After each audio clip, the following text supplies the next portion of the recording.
primary function of innovation is to make sure you know what problems you're solving for and where you're adding value. It always comes back to adding value. And then secondarily to that is coming up with a solution.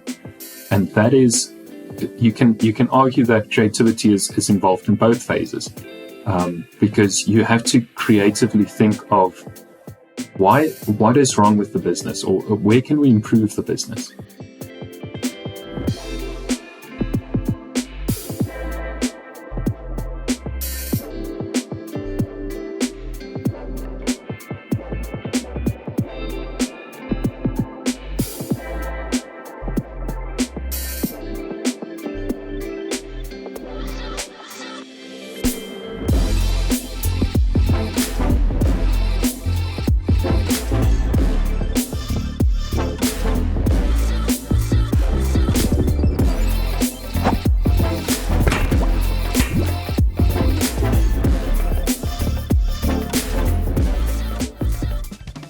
Hello and welcome to another episode of the Edit Undo podcast.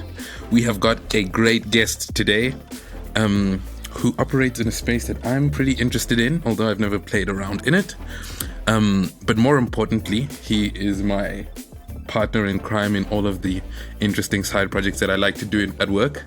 And so today we are speaking to Tjaart Bester. He is a innovation lead, but he sort of comes from an electrical engineering background, which he studied at the University of Pretoria. And he has been in some very interesting spaces leading up to here, from working on submarine hardware to working on hardware for planes and drones. I mean, it's been a very interesting journey, at least from what it sounds like. So I'm quite keen to dive into that. But before we do, Tjaart, welcome to the show. Alfie, thank you so much. Thank you so much for having me. Amazing.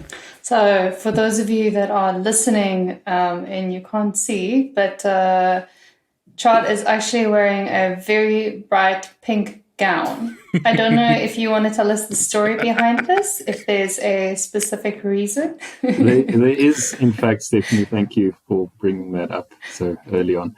No, I was cold, I'm at home, and I don't want to wear a jacket. And I had the two gowns, and I decided, well, I'm going to be eccentric and choose the nice fluffier gown. It is, admittedly, it's my fiance, so I can't take credit for it being my own, but yes, it's as simple as that. I'm cold and it's comfy, so for the sake of the eccentric like persona, cool chill vibes, yeah. Yes. Yeah, we'll say that it's yours. I'm eccentric. Yes. Exactly. But look, I think Nice. we've been working together for going on 8 months now, I think, something like that. And I think this is, kind of leading up to this was the first time I actually chatted with you in a little bit more detail about your background. And it is interesting to say the least. So I think it would be interesting to sort of maybe start from, your kind of from your study, your studies, like where did you kind of like start off and how did you get into the space that you are? Because I think, everybody, especially in the digital space, likes to believe that they are innovative and like all of their ideas are going to be the next Uber or the next Facebook. And that is really the case.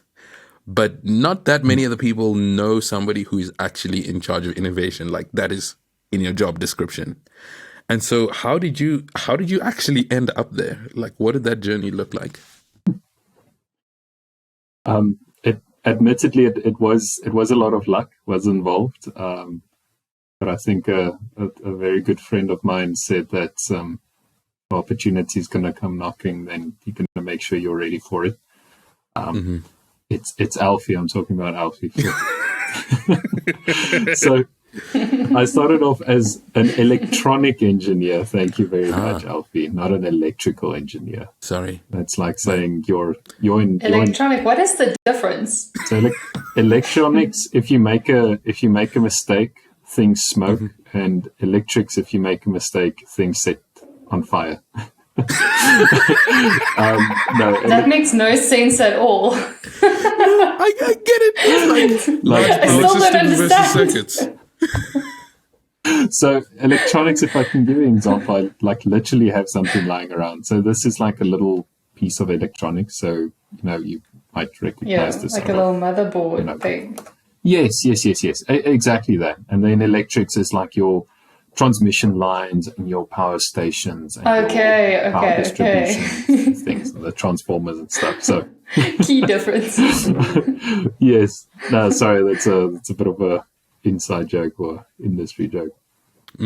So that's why I started my studies at Tux, as you rightly said.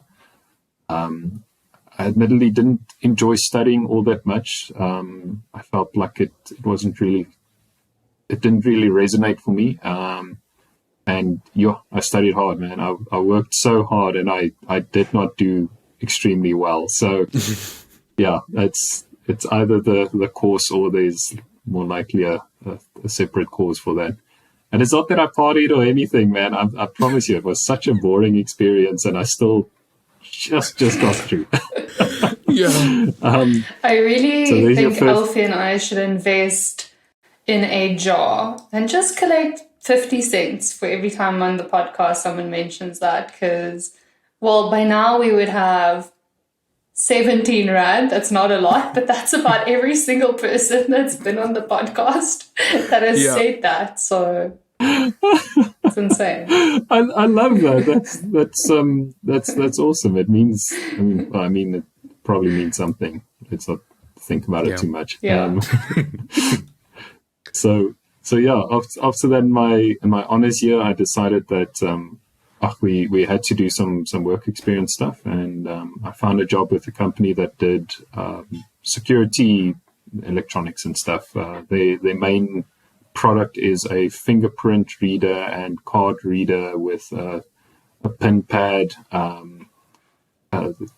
that you will find at nearly any McDonald's. So yeah, keep a lookout for it. I worked on that thing, so sometimes famous. It works. Yeah. I have to say, there's a deep sense of nostalgia every time I spy one of those at the McDonald's, which is every Wednesday and Friday and Saturday. So it's I see them often. So yeah, and that was a very interesting experience, because I was fresh out of varsity, and I was the only electronic engineer in the entire company. Admittedly, we were like 15 people or so. But it did teach me a lot outside of the technical aspect of what you do, or necessarily the actual electronics of what I do, because if you make a design mistake or something, then you are the one that fixes it. If you choose a weird component that's hard to get, or some weird type of whatever circuit or something it might be, you're the one that has to go and find them and buy them.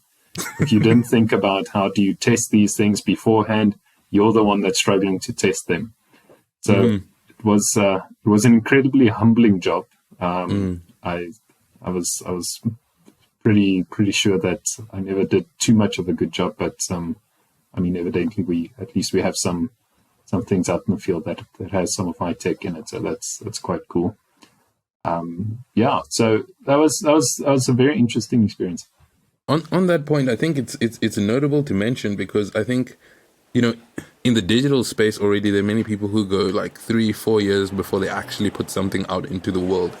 And I'm sure in the electronics space, it's probably even worse. It's probably many more years than 1 or 2 before you actually get something out into the industry or out into the world that you could sort of point to and say, I had a hand in creating that, which is amazing. Yeah, that's absolutely correct. Yeah, I didn't even think about it in that way. But yeah, there's something nice about knowing that in every McDonald's there's a little part of it. There's a part of me in every McDonald's. Now I'm going to phrase that one. Nice. But yeah, that's a very good point. So yeah, and then after that, I was lucky enough to join a defense company who made some really cool tech for military defense applications, but also like paramilitary and police applications. Our flagship product, the one that I worked on mostly, it is so it's called a gimbal. So I think some of you guys might know a gimbal as being like the thing that you put your phone on with like the DJI ones or what have you. But if you now imagine taking that and mounting it upside down and putting that onto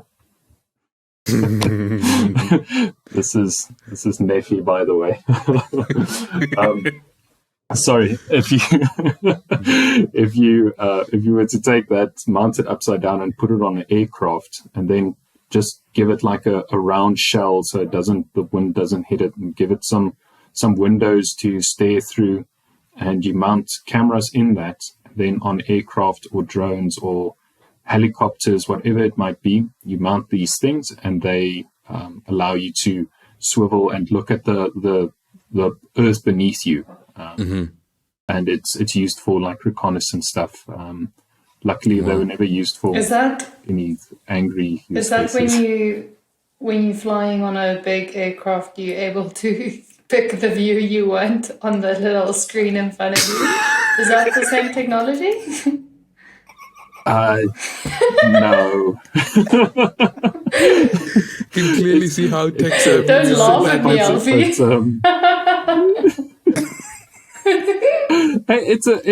I'm in tech. It's a good case, but no, not entirely. So it's used for surveillance and reconnaissance and stuff. And then, I mean, the thing had a camera in it that you could read a number plate from 3 kilometers away. Jeez. In the sky. Yo. And you're like looking down at a car, you're reading a number plate. Yeah. So for police applications overseas, especially, that was very, very useful. It was used quite a lot. Few drug arrests and stuff that they made using that tech. Sure. So yeah, that's crazy. That was pretty cool. Yeah. Can I random question on that point? Being defense, saving lives and filling bellies. Yeah, that's a good one. Sure. Yeah. Did you ever think about, like, because when I think about anytime I think about any kind of military sort of piece of work or whatever, I'm always like, they say that they're using it for this thing, but what if they're using it for other things? Like, was that something that ever concerned you, or like that you thought about? Admittedly, it sort of is, because the technology, luckily it's defensive, so it's not an offensive piece of military equipment like a rifle or a weapon or a missile. I mean, we worked right next to Denel, who makes missiles and things like that, and it's concerning because missiles never used peacefully. So what made my heart at rest a bit, the goal of our equipment is sort of to you detect and you gain reconnaissance. So at least maybe not where to send your people. Like don't send them here. There's a whole bunch of tanks and there's a whole bunch of enemies here, or there's a military compound here. So avoid that area or something like that. So at least it's used for peaceful applications. I mean, obviously anything you can go and you can utilize it in a malicious way, but yeah, it's at least it's a defensive type of technology. And from then, how did you end up at IoT.nxt? Because now it seems like the role you are in now, right, is quite different to what it was. Yeah, no, massively. So I sort of getting a bit frustrated with the development life cycle in military applications because it's so much paperwork. It's Like, I will kid you not if I say about 80% of the entire process is paperwork.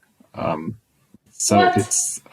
it was literally. Can you And that's, explain why? Because in my brain that makes no sense.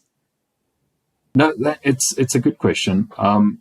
So what would happen is you define upfront what it is that your piece of hardware has to do, and you define how you're going to test to make sure that it does this. And then you do reviews. You make sure all of this documentation is reviewed, it's approved, Okay. it's booked Yeah. into a SAP, and it all comes back down to traceability.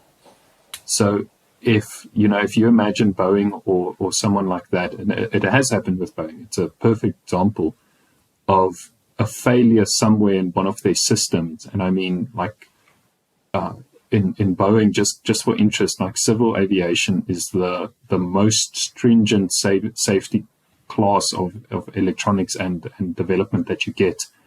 It's even higher than medical and like space.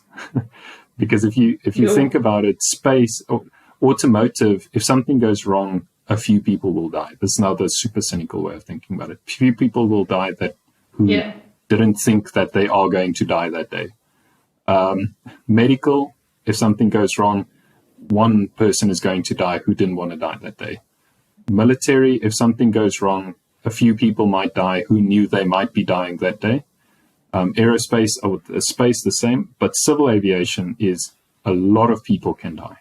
I mean, if a plane crashes, it's your passengers on there as well as whatever collateral after the crash. So that's basically the reason. And to a large extent, because our equipment went onto planes, and in some cases, not military planes necessarily. Like, so, yeah. So it sounds as fun. Yep, it's as fun as it sounds. But the transition really happened is when I started helping with the business side of this and looking at costing for projects and interacting with clients, and just a bit of a bigger picture view, a further sort of viewing role, of more forward-looking role, if I can put it in that way. And you moved from being the guy doing the doings to the guy telling people, asking people about the doings and how to do the doings and the things. So that was that was incredibly fun to me, just because it's a bit more abstracted than the nuts and bolts or the bits and bytes and stuff of it. Yeah. So I really enjoyed that. And then I found this job post. I wasn't like really actively looking for a job, but I found a job post at IoT.nxt for a solution engineer, which then entails you come up with IoT-based solutions. So it's not you necessarily writing the hardware or writing the software and designing the hardware or so, but it's you're liaising with the people who do that and then discussing how how can we come up with a solution and throwing the ideas past them, because I mean at some stage they will be the ones implementing it. And yeah, I quite enjoyed that. I did that for basically a year at IoT.nxt. But what happens is in the solution engineering department, you're essentially the linchpin between your sales team, because your salesperson will come to you, they have an idea or they have a lead and they want you to come up with a solution. Then you have your engineering team who you talk to help you come up with a feasible technical solution. And then there's the delivery team that has to go and actually implement your solution. So now you're basically dependent on three separate parties. And if one of them falters, or if there's an issue with one of those three units, then it directly affects you and you affect the other two units. So you're essentially, you're a bit in the center of the shitstorm all the time. And everyone is always angry at you because it's always too expensive, too hard to install, and too difficult to make. And out of that, I started seeing, I started seeing, and I think we'll get to this quite a lot, but I started seeing problems, or not necessarily problems, but areas that we can improve in. And given my background, I could identify on a sort of a hardware level and technology level, like, listen, but there are better ways than doing it the way that we're doing it now, right? So, why aren't we looking at this? Why aren't we looking at that? And, a lot of the times people like the idea. They like that, that sounds like a good idea, but, there's no one doing it. So no one's doing the doings. So I started to do the doings. No, I literally decided one day that, this is nonsense. I had the idea of this piece of tech that's low cost. It's low performance compared to the stuff that we have, and lower fidelity, but it's highly secure. First of all, it's low cost and it's easy to use. So it doesn't do everything, but a few things it does very well, and it does it securely, because that's extremely important for our department. And I told people about this. They thought it's a good idea. Nothing really came of it. And I just decided, okay, well, I'm just going to go build it. And I actually, hang on a second. This is sort of what it looks like. So beautiful. You can see there's... no wonder no one in the sales team took that lead. I don't have it anymore, but I did 3D print a very nice enclosure to hide how terrible the soldering looked. And just putting something in people's hands, they loved it, and I got a lot of support about that. And then it's this thing of if you come up with a good enough idea, the important people in the company will say, well, I said we should have done this years ago. This is actually my idea. And then you're just like, yep, it was your idea. Thank you for coming up with the idea. Because at least it's there, right? It's fine. It's fine. You can take credit. So I mean, to a large extent, it's a very egoless job, and it's sometimes a bit thankless. But yeah, and after that, I just basically told my CTO, or our CTO rather, that I want to do this. I think that I can add value. Look here, this is what I did in my spare time. Imagine what I could do if this was my job.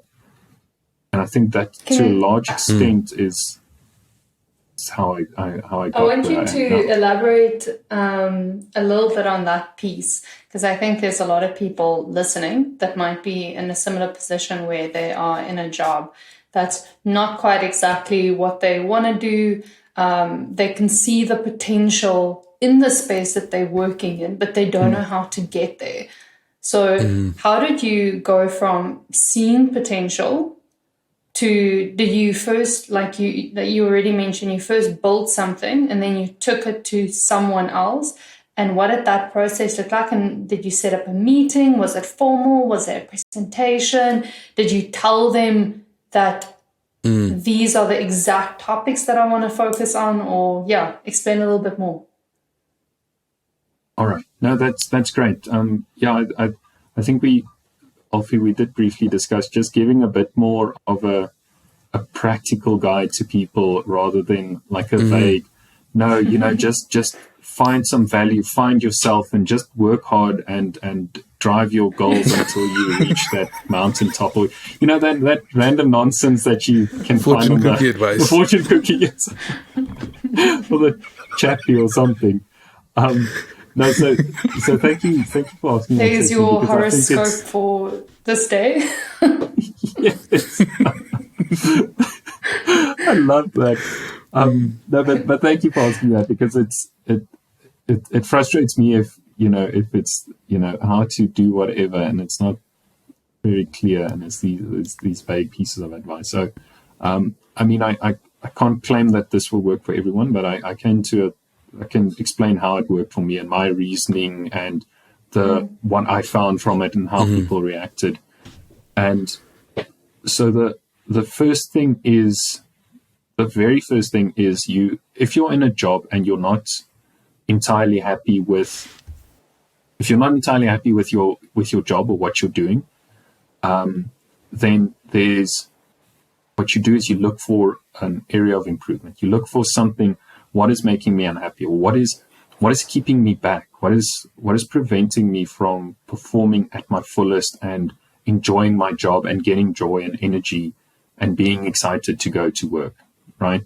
And to me, that was a sort of a deeper thing to say.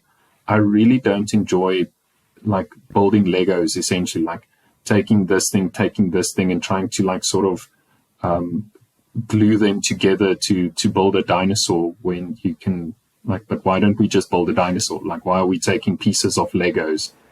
Just build the dinosaur from the get-go.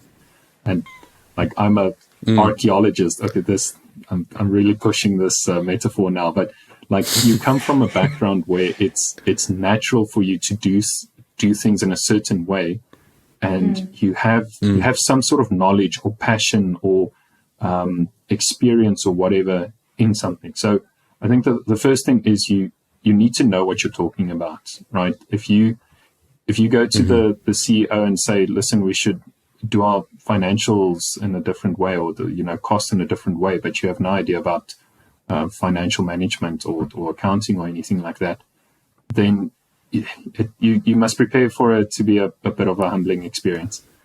But so definitely know what you're talking about and come with or think it through and make sure that you're being reasonable, you have a good idea or whatever. And then the important part is you can either then decide to sort of bitch and moan about it and complain and be unhappy in what you do, and you can start looking for a different job and you can leave. But not everyone wants to do that, right? Because some people sometimes, hopefully what you have is a love for the company and a passion for the company. But it's like, if we could just do a few things differently, we would really go from so to no. So definitely from to so exactly. So that, yeah. So I think that's the starting point. Make sure you know where you're unhappy or where you see there's an issue, or if it's within your own role, or if it's within the company, or the way the company does things or costs things or sells things or makes things or whatever, because there's always room for improvement and increasing efficiencies in any company. No company is perfect, and there's always room for improvement. So that's the first thing. And that's easy, because if anyone thinks about your job now and you ask the question, is there something you don't like about your job, or is there something you think your work or your company could do better? You're like, yes, we do this badly, we do this badly, we do this badly. So there you go. First step is you've identified problems, know what you're talking about, or know your the area at least that you're going to approach. Like, I'm not going to go to the software developers and say they should start coding in a different language because I think it's better. That's, you're going to come off as a bit arrogant and underprepared. But once you have that, so important. Now you've got a problem statement, something where you can add value, because it comes down to, you need to add value to the company or you need to add more value to the company by doing something different than what you're doing now. And that's how I moved to the starting the innovation department, because I showed that I can add value if I do this. I'm passionate about this. I can do this. I have this idea to solve a problem that we all know is a problem. And that is, it always has to come back to value, because your job is not a training house, but you're also not a volunteer. So, you have to make sure that you're actually giving something back to the company.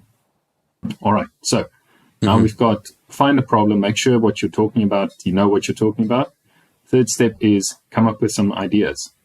And here's a very important lesson or a tip that I can give you, a very practical tip, is don't come up with ideas by yourself. The very first or the very, very, very best person to come up with ideas for is whoever's going to be your biggest detractor. the person who's going to fight change the most, or you know, your Advocate for this. the final boss essentially that you have to convince. Because if you can convince the person that will give the biggest resistance to change or to a big idea, if you can convince them, or you know, encourage them, or inspire them that there might be better ways to do this, and then you will not come at a stage where you're like, look at this idea, I have this amazing idea, and someone's like, no, but we tried that 2 years ago and it failed miserably. You didn't think of these 5 things. And you're like, oh, yeah, that's a good point. So, but I mean, obviously, that's. I think I just want to comment on that one. Hard. Yes, I want to comment on that quickly, because I think that is actually something that's really smart.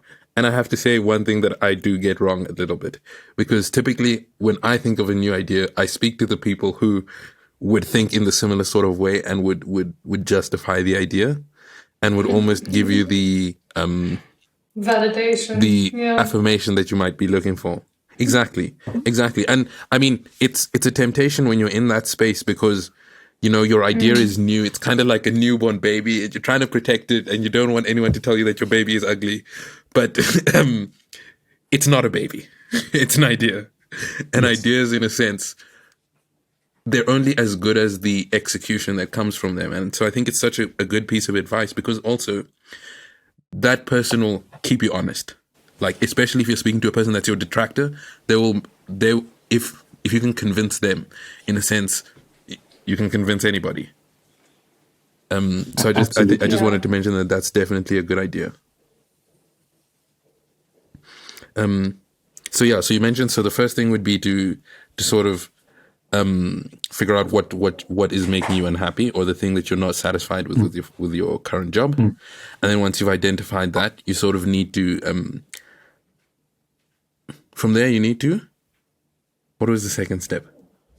Well, maybe it's step 0 is to make sure you know what you're talking about. Yes. Okay. Yes. Okay. And Cool. So you need to then know what you're talking about. Yes. Mm-hmm. And then you pick a problem that you're interested in actually creating a difference in, and then you need to make sure that you can both provide value to the business, like it's valuable for them to do to have you do that thing, and that it's more valuable than what you're doing at the moment. Exactly. And then from there, you come up with an idea. So let's say now you've found your detractor, you've talked to the detractor about the idea, they're starting to get a little bit interested. You're starting to actually have this thing sort of like solidify in your mind. Where do you take it from there?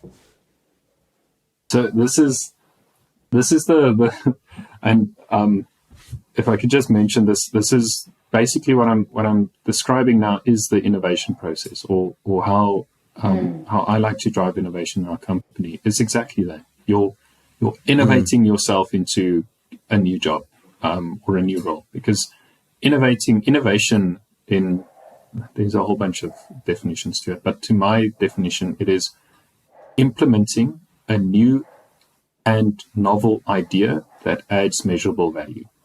That's sort of the condensed value, Okay. the condensed way of looking at it. So obviously new and novel. If you want to move to something else, it is going to be new and novel to you, because if it's not, then it's the same job that you're in already. So, and adds value, you have to add value to the business. As an employer, it is your responsibility to add value to the business. I know it sounds a bit like, but you know, that's why they pay us. That's why anyone is employed. That's the fundamentals of how a business operates, is that you as an employee need to add value. Yeah. Exactly, yeah. So after you've done this, you've come up with an idea, then it's easy. You just do it.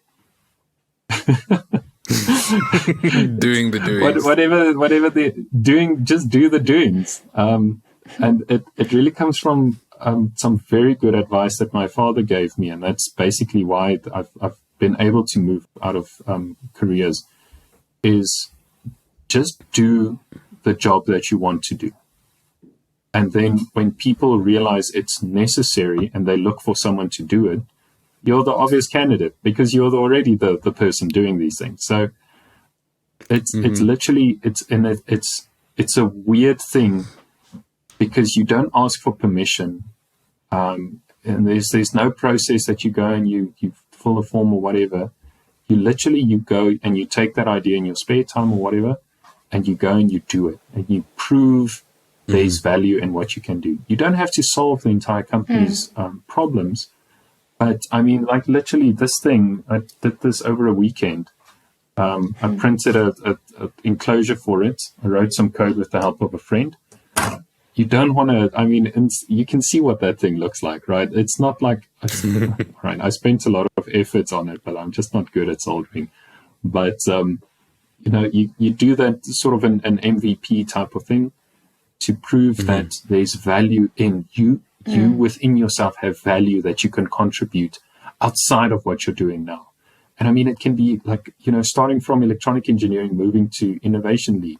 I mean, if I know your audience might be more on the creative side, but going from a design or UI UX, whatever it might be, visual design or the 3D modeling or whatever, it already actually gears you well to go and look and analyze and see where can we improve? What is it that I can add value? Because I mean, to a large extent, that's what design is.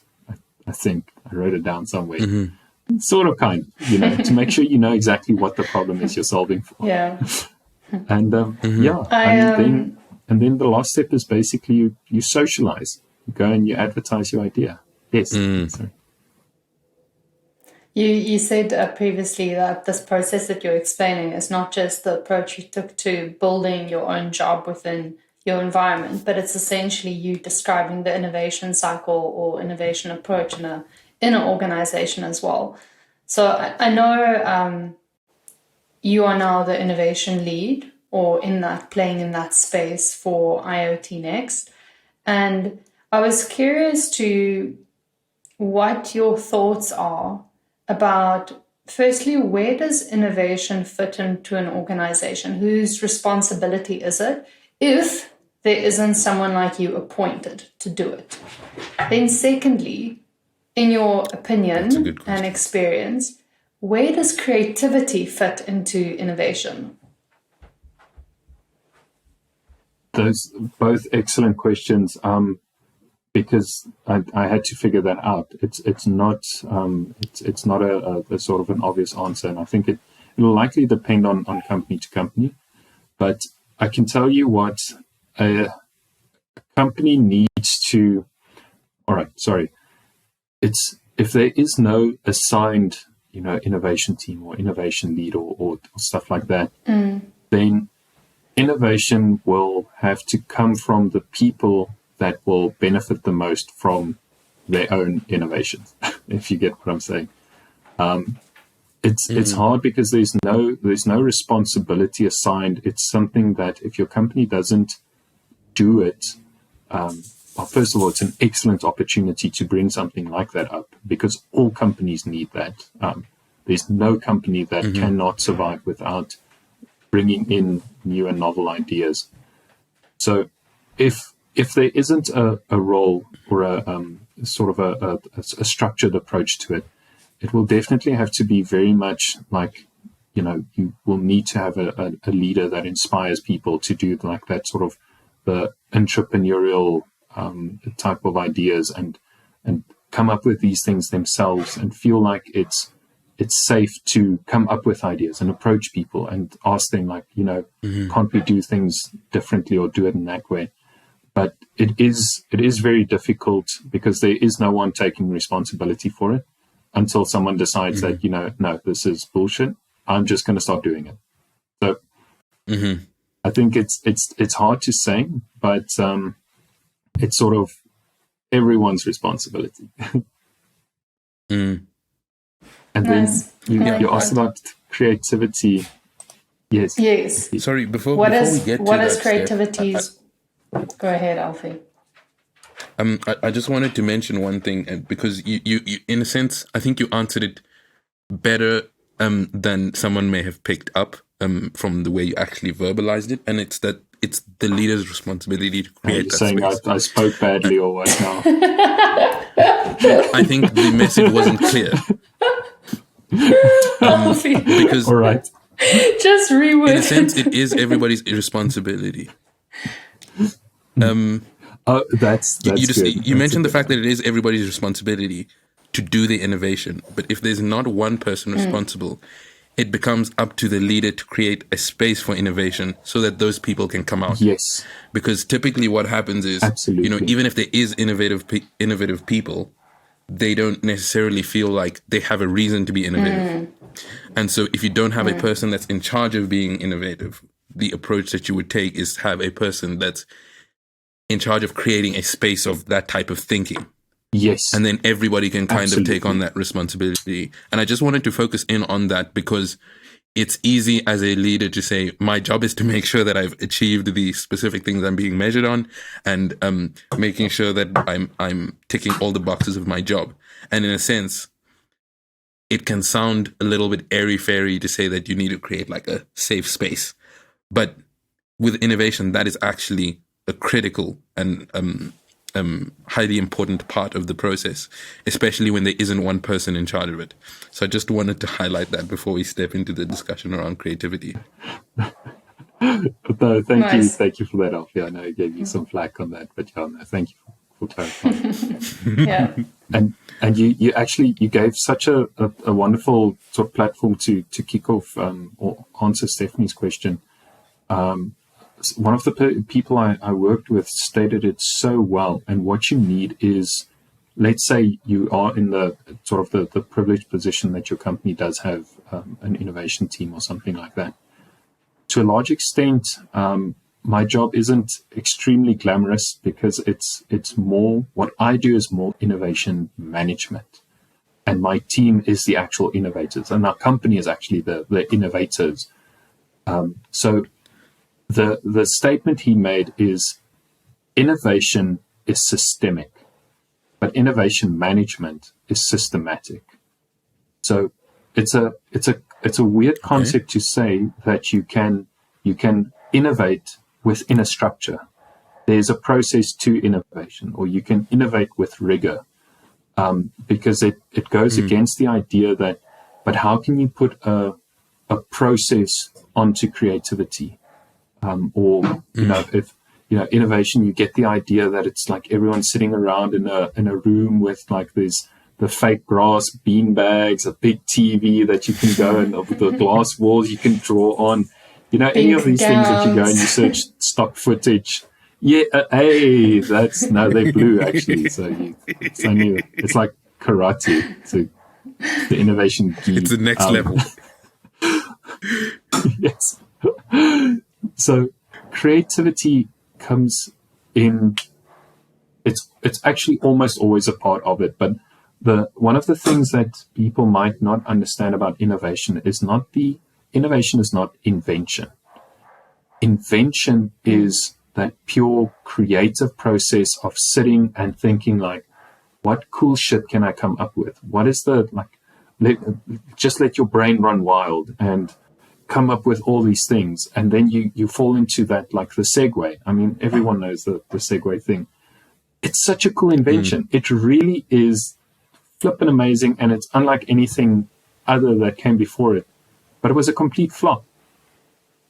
Was it not creative? No, I think it was a very creative idea. I mean, the design, just from the user design, the aesthetics to it, the actual technical design is very impressive. But no one wanted it. And that is the difference between invention and innovation. Invention of innovation, a lot like design, is you have to apply your mind to come and see where are areas of value that we can add. And only secondarily to that. So just again, primary function of innovation is to make sure you know what problems you're solving for and where you're adding value. It always comes back to adding value. And then secondarily to that is coming up with a solution. And that is, you can argue that creativity is involved in both phases, because you have to creatively think of what is wrong with the business, or where can we improve the business. And you can do the 5 why model of saying, why is this inefficient? Because of this. Why is it? Because of this. Why is it? Because of this. Why is it? Because of this. Why is it? Because of this. And then you get to that core, like the actual problem where you can solve value. And you'll almost always find that it's such a small thing. A small thing can make a big difference. So there's creativity to that. It's a bit more systematic, not necessarily creative in the traditional sense, but then only the second stage where you're solving for the problem. That is where creativity comes into play.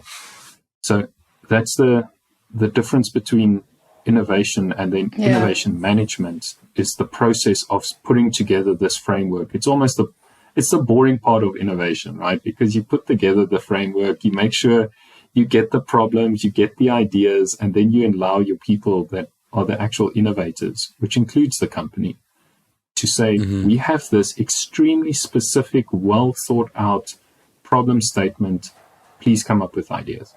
And then anyone can solve an idea.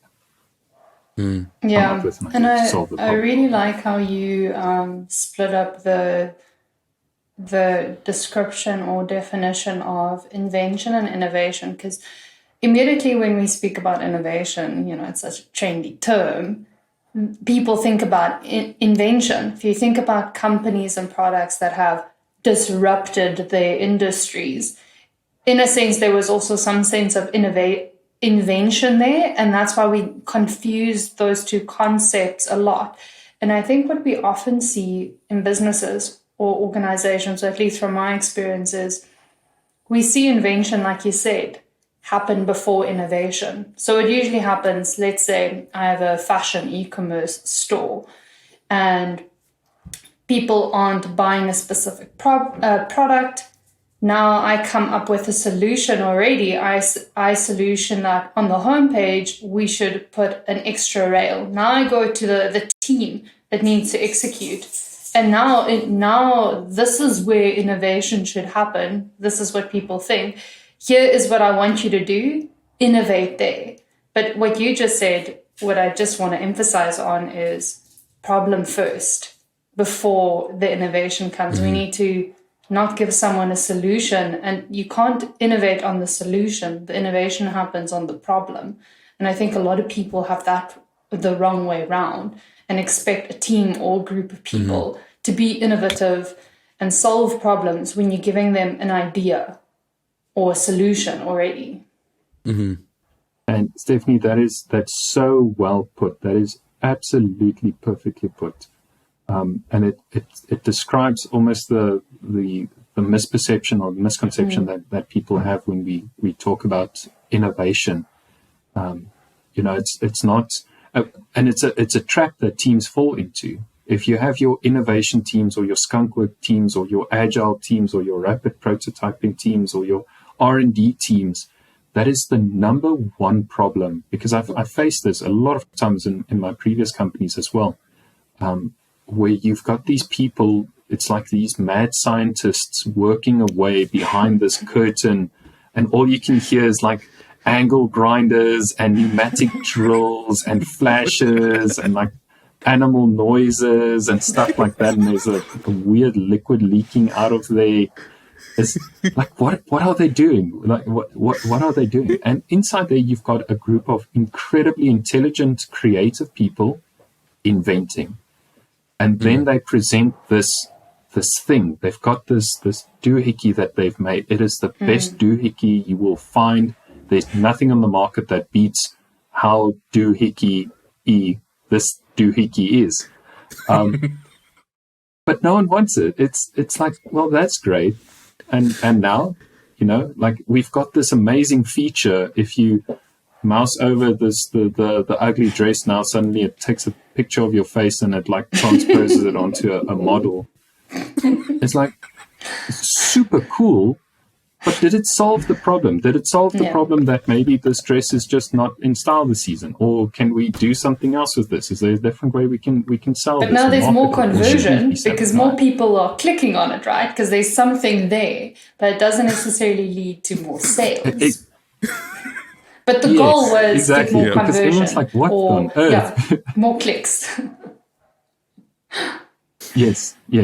And but so But you stated it so well. So there is that fallacy, and it's a lot of companies. It's almost guaranteed if you do not perform innovation management correctly, that you will fall into that trap, and you will create things that are amazing. You will invent things that are amazing, but no one wants it. And that's where innovation is so crucial, is to make sure you know what you're solving and what value you are going to add once you've invented the solution or you've made the solution. And I mean, that's core to innovation. That's the only way you can, as an innovation team, sort of survive in your own company. I think this is a very valuable conversation for a lot of people. I think, and it's not that people necessarily do it wrong on purpose. I think there's no,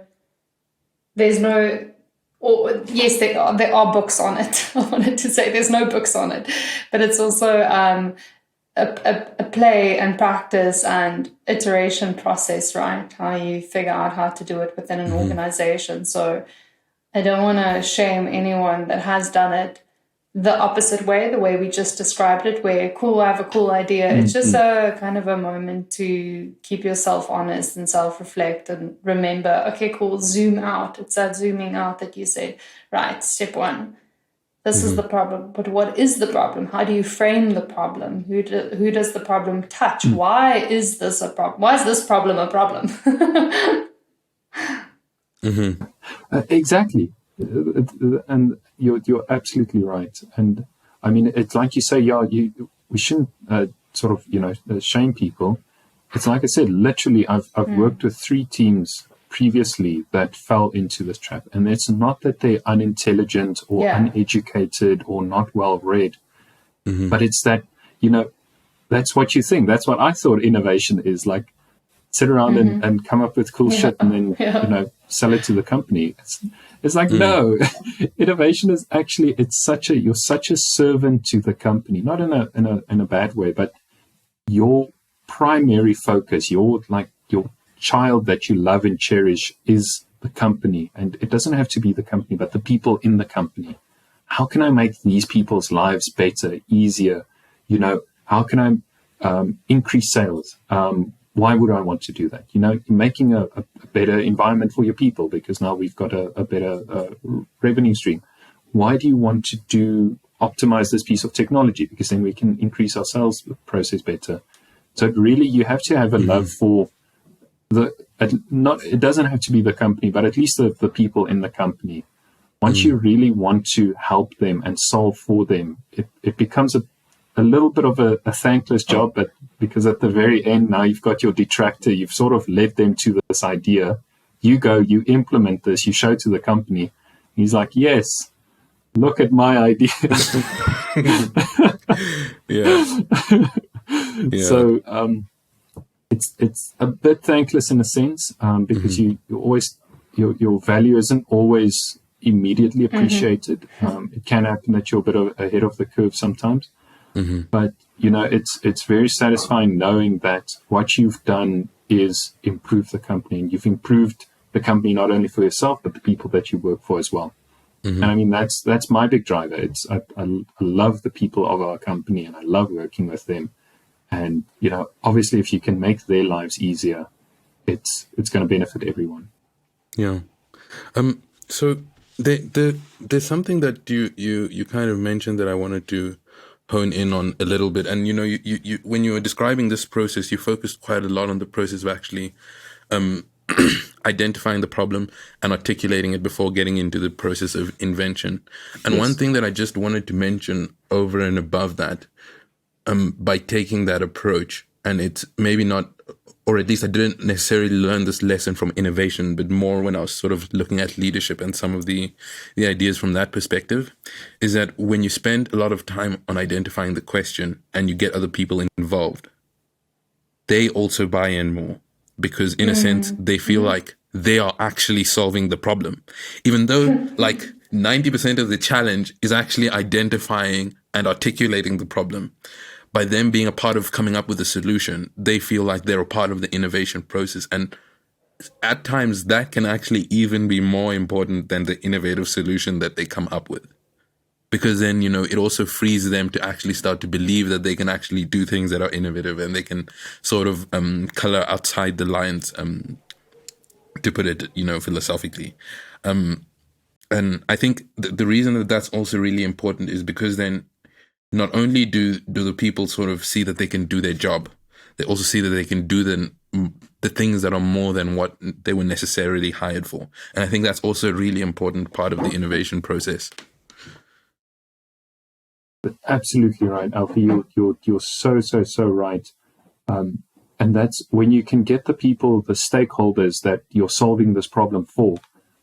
If you can get them involved, as you say, and they help come up with the problem statement, and you go, it's part of your job, actually. That's how you identify problems, is you go and you talk to people. You talk to Stephanie. What are the issues you're having with your e-commerce store? All right, this one dress is not selling well. All right, why do you think that is? It's not getting enough exposure. Why do you think that is? Because it's not, I don't know, now I've reached the level of what I understand about e-commerce stores and fashions. Your gown would say otherwise. Oh, why, thank you. It's because it's not pink. Why is it not pink? Because it's whatever. So once you've identified, I've sat with Stephanie, she's the person I'm solving this problem for, and we've agreed that this is the reason why this is a problem, or this is a problem. This is the absolute problem. That, we're selling floral pattern, and floral pattern is very 2021. It's cheetah. Or we're selling cheetah and it's leopard or something. I don't know fashion, evidently not. But then as soon as you know and you've discussed with that person and you've gotten buy-in from their side, it becomes so easy, because now you automatically know if you solve that problem for that person, you've added value. So now you don't have to think up a way like, why is this important? Why are we adding value? This person has told you exactly what they want to know. So it's very exciting. It's actually so simple. And a lot of it is just talking to people. People love talking about their problems. And if you know how to elicit problem statements, you can see where you can add value.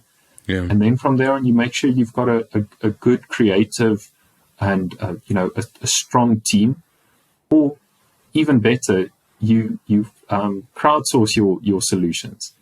You can go literally you as an innovator can literally just go find problems and have some sort of platform that tells the company. I mean, Alfie, our company has that where we say, this is a problem, come up with ideas. You can reward them monetarily, or you can, even a better way to reward people, especially in the technical environment, is to give them the time to take their idea to fruition and see their baby grow up, essentially. So that's that's a very good point that you made. Amazing. And so I guess maybe one other thing, I don't know if you'd like to chat about this a little bit, is, as you mentioned, you kind of started initially in being an innovation engineer, in a sense. So you were the person with the nuts and bolts putting the doohickeys together.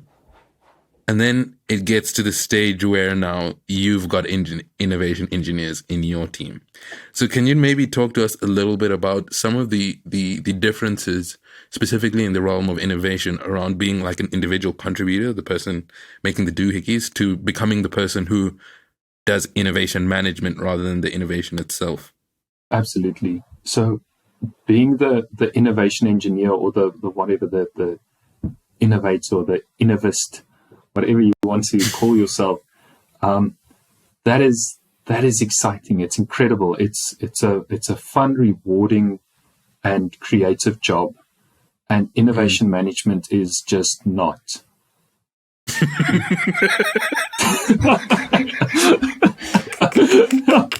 No. That's hilarious.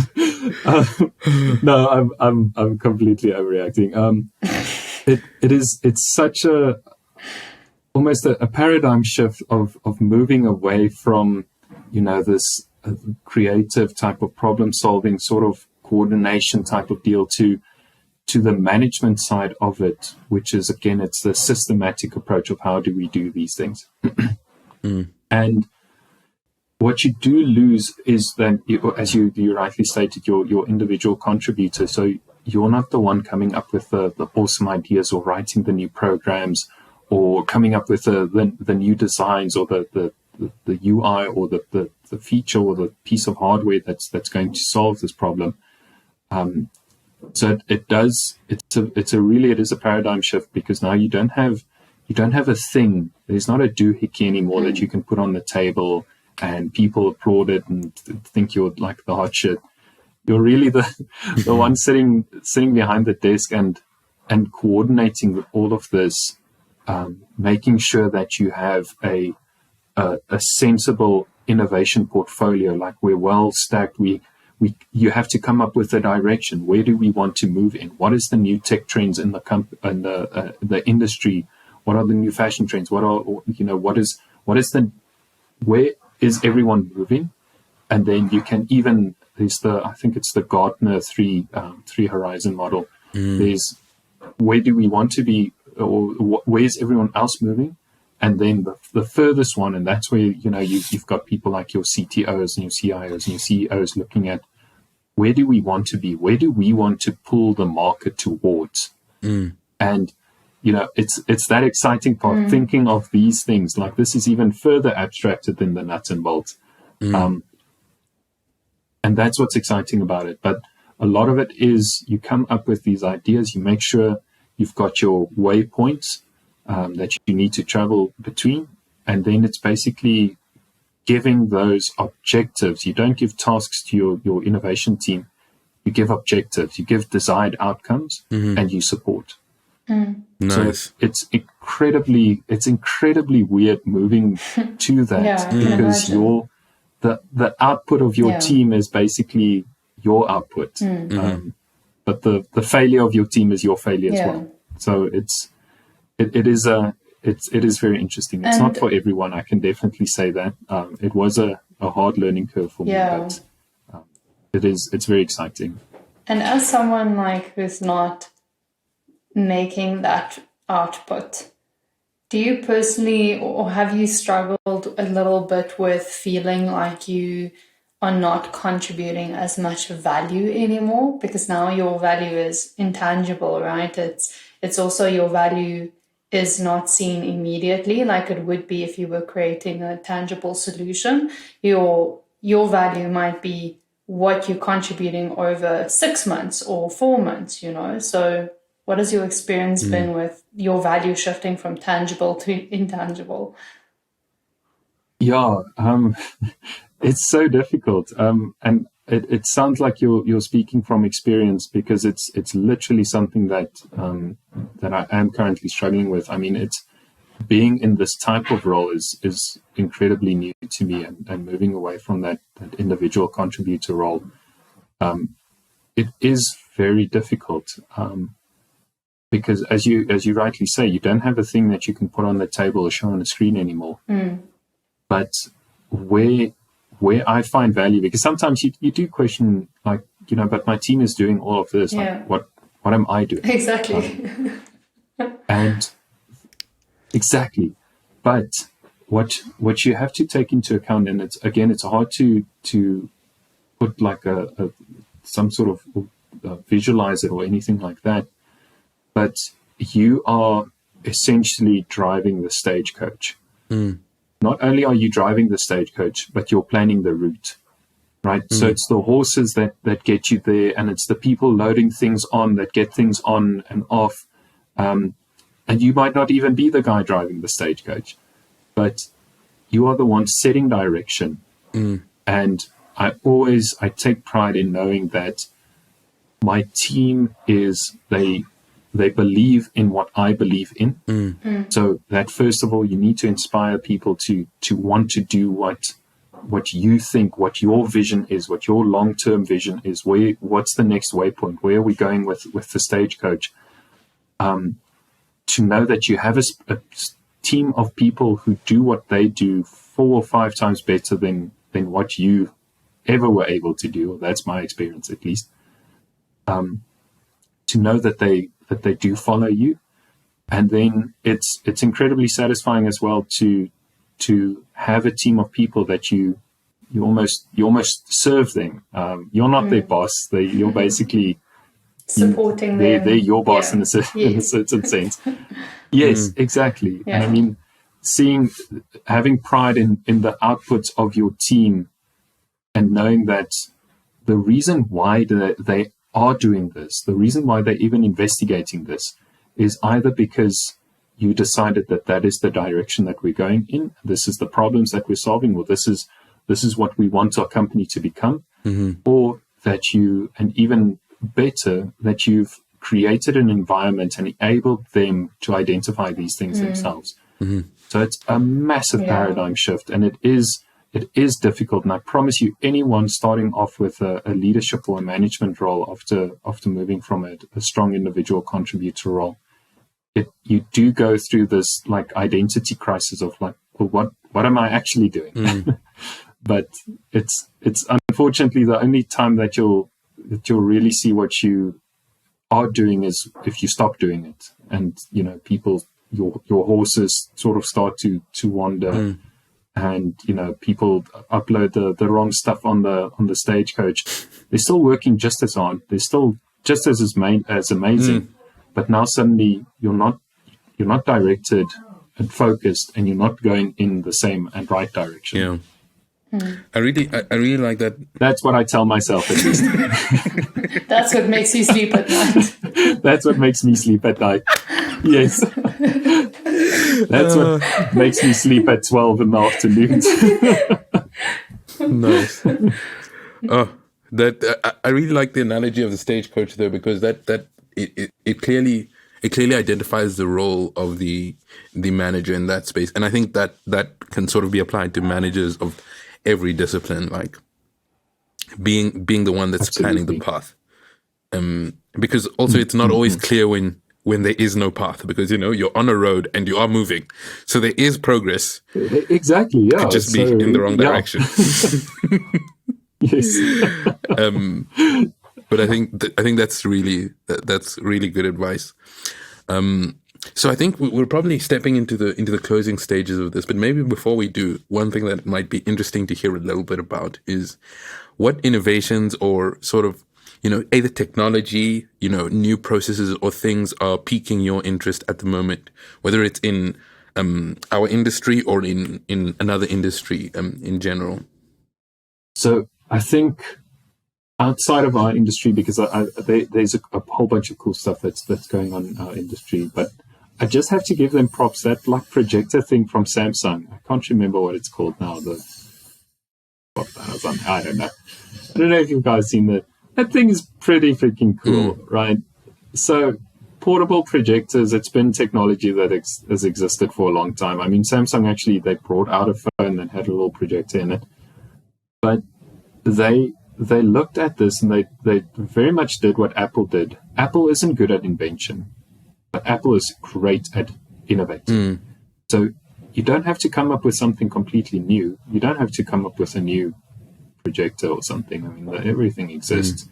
But to think of, why do you want a projector? What is the whole idea with the projector? It's the social experience. So first of all, they're selling that like, it's this sort of go anywhere type of, freedom that they're pairing with a social experience, that they're pairing with like this multimedia type of interaction. And you don't have to just use it to play the videos and stuff. You can do all sorts of decorations and stuff. And I thought like, dang, that's pretty cool. I'll probably not buy one because they're a bit expensive at this stage, but it's like that's pretty cool. It's not often that you see such a big new idea come out of these big tech giants. If you look at the phones, it's 4 microns thinner and the battery lasts 18 seconds longer, and the screen is now wider than the actual body of the phone itself. So you've gone into like negative space or something. I don't know. Yeah. But that being said, that's cool, and I'll keep it brief because it's maybe now not as cool. I might have oversold this projector thing. is the concept of and this is a big emerging technology, and it's a big buzzword at the moment. It's the idea of a digital twin. Now, a digital twin is essentially, and its very most basic definition is a virtual representation of an actual physical thing in the real world. And usually you'll find that it's a complex system or something that interacts with many other things. So a digital twin can be something as simple as you've got like some IoT sensors in your fridge or in your house, and you create a virtual house that it shows you, this is the temperature of my fridge.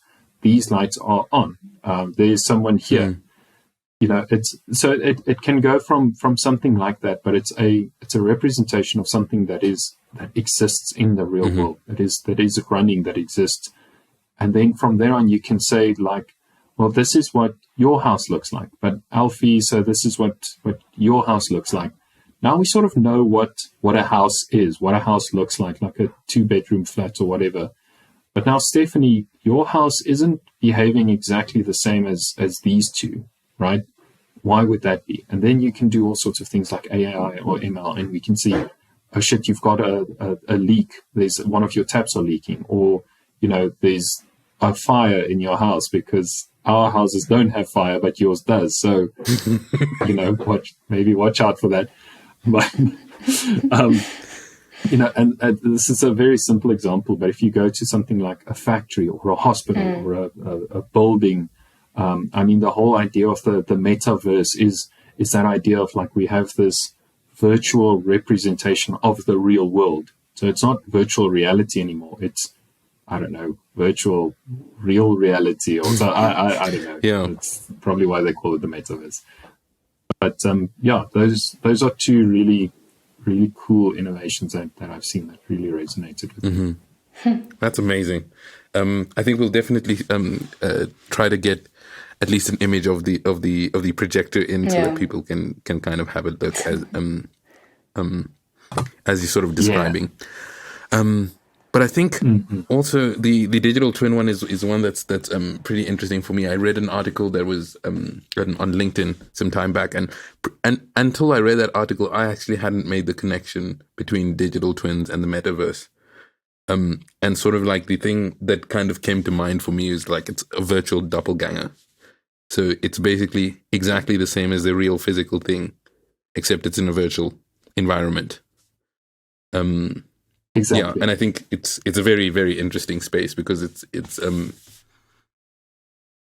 bringing the digital world closer to the physical world, because it's one thing that I have felt a little bit weird about the virtual space, and maybe even one of the reasons why social media has been such a well, it's got its positive aspects, but one of the reasons why it's been so negative is because social media, in a sense, is so abstracted from the real world. And I feel like this idea of digital twins can bring the virtual world and the real world closer together. And maybe that can do some good for the digital space and how humans interact with it. Absolutely. And I mean, that is hopefully it's one of the goals, and it's one of the outcomes that we will achieve through this, and not some weird Black Mirror type of doomsday scenario. Because knowing I think people, if we put that we in the hands of humanity, I'm a bit scared. Oh no! All right, yeah, that's a good point. Yeah. Can't trust them. All right. Well, look, Tjaart, I think this has been an amazing discussion. I think the thing that was really stood out about this discussion is how many practical and tangible, apart from the robe, yes, that was definitely a highlight. But the amount of practical and actionable, both thoughts, the tips, and some of your experiences that I think we could take away, because innovation is definitely a space where you can just fall into a sea of buzzwords. And so it's like a refreshing experience to kind of get really practical about it. So I really appreciate that, and I appreciate your time joining us. Maybe thank before you. we close, is there, like, let's say somebody wants to follow along, your innovative journey, or sort of like some of the things that you do, where can they find or follow you? Definitely on LinkedIn. It's my name. Just search it on LinkedIn. Look for the innovation lead guy with the. I'm not wearing the pink robe though, so Okay. just crop that out, and then the pink robe. It's not on my LinkedIn profile. I do like to post there. I love the LinkedIn learning. The courses on there are absolutely amazing. I'd recommend anyone to at least do the 30-day free trial. It costs you literally nothing, and there's so much that you can learn. A lot of the fundamental decisions that I've made on innovation management and even managing my team comes from that. So I can definitely recommend that. But you can check out. Amazing. Tjaart, thank you so much for your time. It's been amazing. For everybody listening, it's been great. Thank you very much, and enjoy what's left of your day. Thank you so much. I just want to end off with one last thing. I want to thank you guys as well. Thank you for inviting me. This was a heck load of fun. Almost said shitload. And but that's all right. I'd really encourage anyone that has anything to say to join this podcast. It's incredible. You guys are super fun to joke around with and talk to. So thank you for having me on. It's a pleasure. Thanks for the kind words. And to everyone listening, thank you, and we are out.